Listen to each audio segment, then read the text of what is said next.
Assalamualaikum warahmatullahi wabarakatuh. Di sini saya akan menjelaskan tentang materi tekanan osmotik. Sebelum masuk ke materinya, saya akan perkenalkan diri saya. Saya sendiri adalah Muhammad Rizky Esnapu dengan NIM P211240012 dari Program Studi Gizi Kesehatan Masyarakat Universitas Tadulako.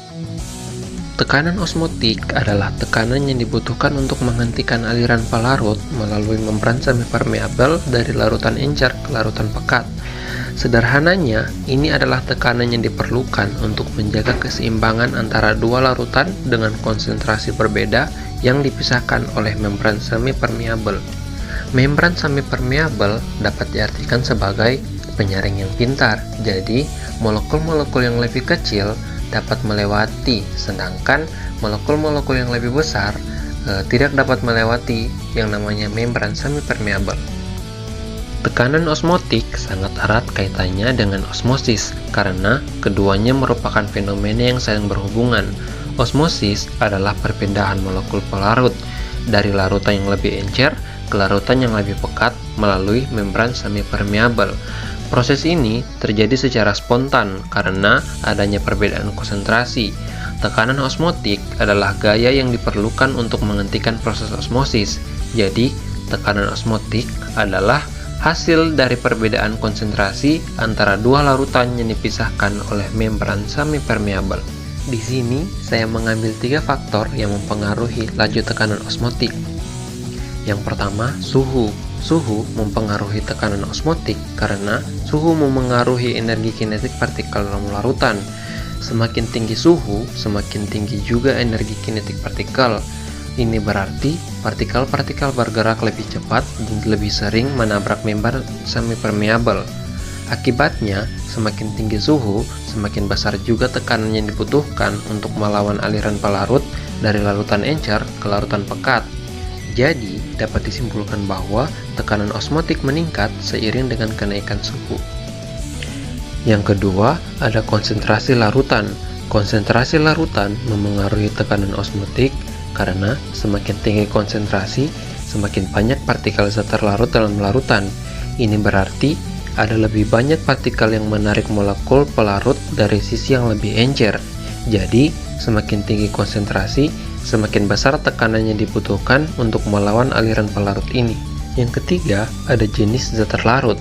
Jenis zat terlarut memengaruhi tekanan osmotik karena zat terlarut yang berbeda dapat menghasilkan jumlah partikel yang berbeda dalam suatu larutan.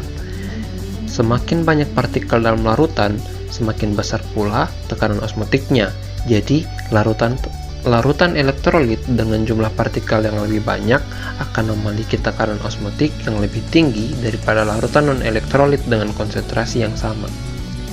Di sini ada rumus untuk mencari tekanan osmotik, yaitu P sama dengan M kali R kali T, di mana P yaitu tekanan osmotik, M yaitu molaritas larutan, R adalah tetapan gas ideal, dan T adalah suhu mutlak.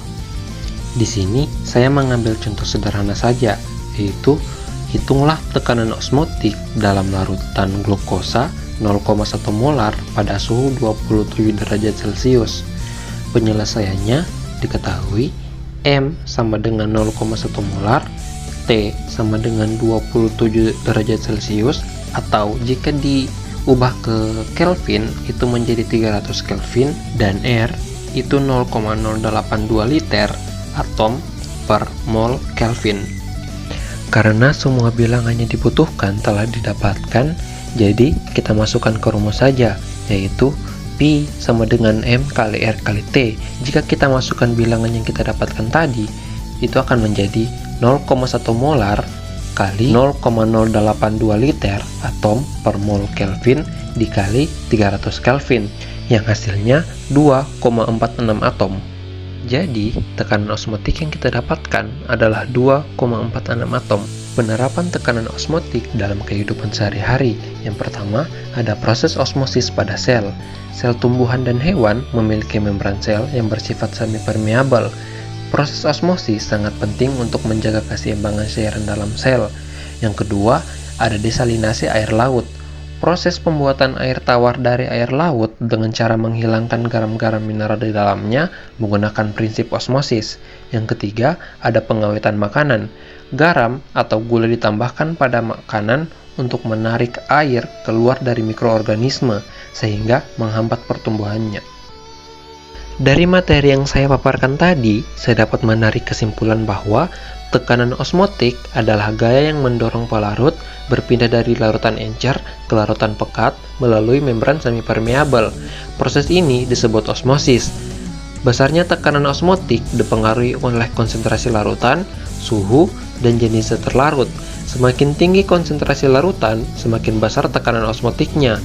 Tekanan osmotik memiliki peran penting dalam berbagai proses biologi, seperti pengangkutan air pada tumbuhan dan hewan, serta dalam aplikasi teknologi, seperti desalinasi air laut. Demikianlah materi tekanan osmotik yang dapat saya paparkan. Lebih dan kurangnya mohon maaf. Wabillahi taufiq wal hidayah. Wassalamualaikum warahmatullahi wabarakatuh.